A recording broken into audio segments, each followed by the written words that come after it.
आश्रित को किसी भी तरह से कोई भी परास्त नहीं कर सकता। खास बातें हैं। जहां किसी ने आश्रित को ये देखा कि इसमें तो ना तप है ना बल है, तो वो ये नहीं देख पाया कि आगे तो आश्रित दिखाई देता है लेकिन गोद में बैठा है आश्रयदाता की। 5 वर्ष के प्रहलाद जी का चमत्कार कोई साधन भजन नहीं था। 5 वर्ष की तो आयु है, क्या साधन भजन है? गुरुदेव देवर्षि नारद ने आश्रय पुष्ट करा दिया गर्भ से ही। इतना जोर का आश्रय है कि इतनी भयावह परिस्थितियां आने पर भी मन डगमगाया नहीं। मेरे हरि हैं ना, मेरे हरि हैं, मैं उनकी गोद में हूं, वो कण कण में है। क्या दिव्य आश्रय! इसीलिए सारी दिव्यता प्रहलाद जी के जीवन में पाई गई। गुरुदेव नारद जी से पहले उनका स्मरण होता प्रहलाद, फिर नारद। प्रहलाद नारद पराशर पुंडरीक व्यासंबरी सुख सौनक भीष्मदाल ध्यान। सबसे पहले भक्तराज प्रहलाद जी का नाम, क्योंकि 5 वर्ष की अवस्था में निष्काम धर्म की चरम सीमा में आश्रय की भारी स्थिति में प्रहलाद जी को पाया गया। ध्रुव जी भी महाभागवत हैं, पर पहला नाम नहीं लिया गया क्योंकि उन्होंने अटल पदवी की आकांक्षा की। निष्काम धर्म की चरम अवस्था प्रहलाद जी की।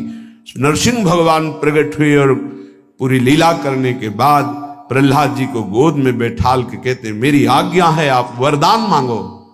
हां प्रभु, आपकी आज्ञा का पालन करने के लिए वरदान मांगता हूं कि मेरे हृदय में कुछ मांग ही न रह जाए। ये क्या वरदान? मेरे हृदय में कुछ मांग ही न, आपको पाने के बाद अब क्या मांगू, क्या पाऊं?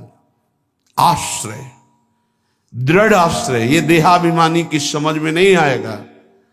भगवद आश्रय, हृदय से आर्त भाव से जितनी दिव्यता वो सब आश्रय में विराजमान रहती है। इसलिए नाम आश्रय, धाम आश्रय, रूप आश्रय, लीला आश्रय, ये सब उसी परम आश्रय के खंभे हैं जिनके ऊपर प्रेम महल बनता है। इसी प्रेम महल में अद्भुत विलास और उसी में आपका प्रवेश, प्रेम विलास में। नाम रूप लीला धाम ये महल के खंभे हैं, प्रेम महल के। और आश्रय, दृढ़ आश्रय आराध्य देव का है। कैसा दृढ़ आश्रय? यह जोरी अविचल वृंदावन, नाहिन आन सुकाज, नाहिन आन सुकाज। मेरे प्रिया प्रीतम, हमारे माई श्यामाजू को राज। देखो आश्रय, मेरे प्राणनाथ श्री श्यामा शपथ करो तृण छिए, कसम खा के कहता हूं, हृदय में केवल श्यामाजू का आश्रय। आचार्य चरण कह रहे, मेरी महारानी श्री राधा रानी, जाके बल में सब सो तोरी, नाही नान सुकाज, शपथ करो तृण छिए, सब सो तोरी, लोक वेद कुल कानी, मेरी महारानी श्री राधा रानी। ये महान पुरुषों ने आश्रय को अपने हृदय की कृपा करके परिचय दिया, तब समझ में। आश्रय सच्ची कहते हैं, आश्रय एकमात्र आश्रय। नहीं ऐसी धूल भरी आंधी कि तुम समझे नहीं पाओगे कि साधन कर रहे हो कि असाधन कर रहे हो। बहुत सावधानी की जरूरत है, क्योंकि चित्त द्रवित हो जाता है। द्रवित चित्त में जो भी संस्कार डालोगे बहुत जोर के होते हैं। जैसे मोम को पिघला दिया जाए, फिर उसमें जो छाप लगाई जाए वो बहुत जोर की लग जाएगी। चढ़ के मैन तुरंग पर चलिबो पावक माही, प्रेम पंथ अति कठिन है, सबको निबहत नाही। जैसे मोम के घोड़े पर बैठकर आग से निकलना हो तो कैसा खतरनाक खेल है, ऐसे द्रवित हृदय से विषयों को पार करना है। कोई भी आकर्षण, कोई भी व्यक्ति वस्तु स्थान अपना अधिकार बना सकता है हृदय में, क्योंकि द्रवित हृदय एक बार छाप लग गई तो द्रवित हृदय की छाप को मिटाना बहुत कठिन होता है। इसीलिए उपासक को जब वो असावधान होकर विषय में फंस जाता है तो बहुत ही आसक्त चित्त पाया जाता है, क्योंकि वो निर्मल द्रवित हृदय का सीधे हृदय से प्यार करता है, वस्तु से, व्यक्ति से, स्थान से नहीं। तो हिरण कोई प्यार की वस्तु जिस प्रेम के कारण अपनी रानियों का, पुत्रों का, राज्य का, समाज का त्याग कर दिया, उस प्रेम के आगे हिरण क्या चीज था। पर द्रवित हृदय छाप लग गई, अगला जन्म हिरण का हुआ।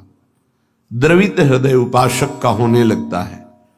मलिन हृदय की छाप तो मिटाई जा सकती है, यह सूक्ष्म विषय है। विषयों में खेल रहा है, कोई भगवान से मतलब नहीं, तो जब जगेगा तो उसका हृदय साफ किया जा सकता है। जब ज्ञान होगा, उसको सत्संग मिलेगा तो सुधार बड़ी तीव्रता से हो जाएगा, यदि कुसंग ना हो तो। लेकिन यदि उपासक का हृदय आसक्त हो जाए तो बहुत ही उसमें विचित्रता पाई जाती है। जैसे द्रवित हृदय किसी रूप में फंस जाए, शरीर में फंस जाए, वस्तु में फंस जाए, उसकी एक विलक्षणता होगी उपासक की। जैसे वो प्रभु की तरफ चला था वैसे ही विषयों में अनन्य होकर के चलने लगेगा। द्रवित हृदय बिल्वमंगल जी चिंतामणि में अत्यंत आसक्त, हटे, प्रभु में मन को लगाने की चेष्टा की, लगा, फिर वैसे ही एक नववधू को, फिर वैसे ही नवीन आसक्ति, अर्थात वो अभी हृदय से छाप मिटी नहीं थी। इसीलिए उन महापुरुष ने अपनी दोनों आंखों को ही विदा कर दिया। मेरे नाथ से तू फिर मुझे विमुख किया, अब संसार को देखूंगा ही नहीं। दोनों आंखें फोड़ ली। द्रवित हृदय अत्यंत आसक्ति, ये विषयी पुरुष नहीं कर सकते ऐसी आसक्ति, वो विषय में भी ऐसी आसक्ति नहीं कर सकते जैसी उपासक आसक्ति करेगा। इसलिए बहुत सावधान, उपासना के मार्ग में अपने आराध्य देव की जगह किसी को नहीं देनी चाहिए। उनकी जगह कोई है ही नहीं, समान ही नहीं, तो बढ़कर क्या है। पर सही मानिए हम अपने आराध्य देव से बढ़कर किसी को स्थान दे देते हैं, वो चाहे कोई शरीर हो, वस्तु हो, स्थान हो, कुछ भी हो। इसका परिचय यही कि अपने आराध्य देव के स्मरण का महत्व नहीं रहा, स्मरण छूट रहा है, स्मरण छूट गया और तुम राजी हो। तद स्मरणेन परम व्याकुलतेत, इसका मतलब तुमने अपने आराध्य देव से बढ़कर कुछ मान लिया। बड़ी मलिन बुद्धि है, बड़ा मलिन मन है।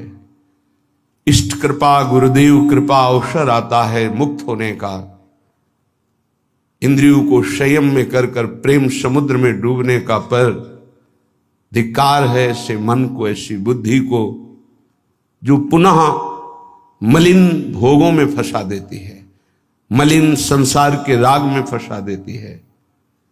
विचार करो, कोई भी उपासक जब ग्रह त्याग करता है वास्तविक भगवत लक्ष्य करके, तो कितनी सामर्थ्य उसके हृदय में भगवान देते हैं कि माता के चरणों का राग, पिता के दुलार का राग, परिवार के राग को स्वाहा करके, शरीर के राग को पता नहीं भोजन मिलेगा कि नहीं, व्यवस्था होगी कि नहीं, कोई पीटेगा, अपमान करेगा तो सह लेंगे, हर कष्ट सह लेंगे, पर प्रभु को प्राप्त करेंगे।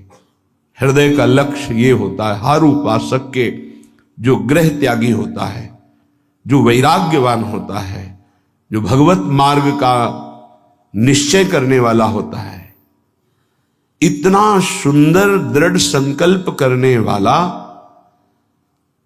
फिर किस वस्तु, व्यक्ति, स्थान का महत्व रखता है? किसी का नहीं। तो फिर क्यों आसक्त हो जाता है?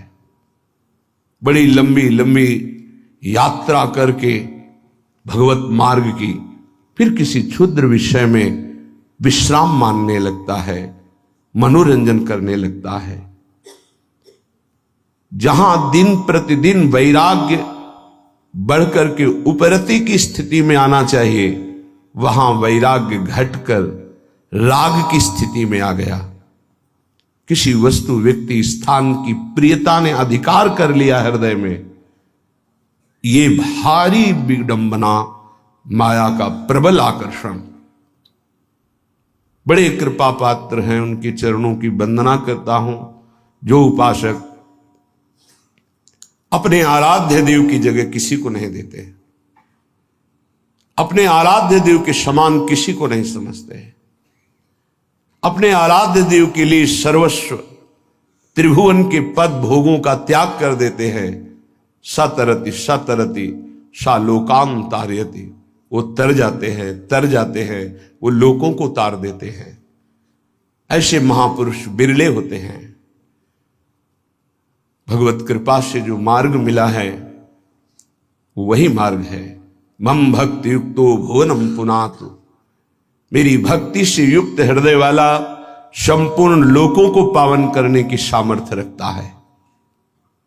चूक अपने लोगों से अब ये नहीं होनी चाहिए कि आराध्य देव की जगह किसी को दे दें। इसे बैठा लीजिए हृदय में। हृदय इतना ताला लगा के रखिए सुरक्षित कि हृदय में आराध्य देव की जगह कोई ले ना पावे। विश्वास कीजिए, बहुत प्रचंड भगवान की माया है, उन्हीं की है, इसलिए वो इतनी समर्थ है कि उनके स्थान में किसी को भी बैठाल सकती है। बहुत से नीच नीच वृत्ति को, बहुत से नीच नीच वृत्ति को, विश्वास कीजिए इस बात पर। अगर भगवान का आश्रय है तो साधु समागम मिलेगा और आपकी चूक का तत्काल सुधार होगा, तत्काल सुधार होगा। पर यदि अहंकार युक्त साधन रहा है तो लंबे समय तक तुम्हें जलना पड़ेगा।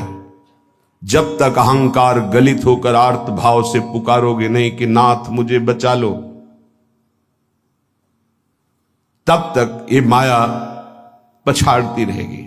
ये हम पढ़ी लिखी बात नहीं कह रहे, ये संतों के हृदय की बात कह रहे हैं, ये साधकों के हृदय की बात कह रहे हैं, जो हृदय में चिंतन हुआ उसकी बात कर रहे हैं।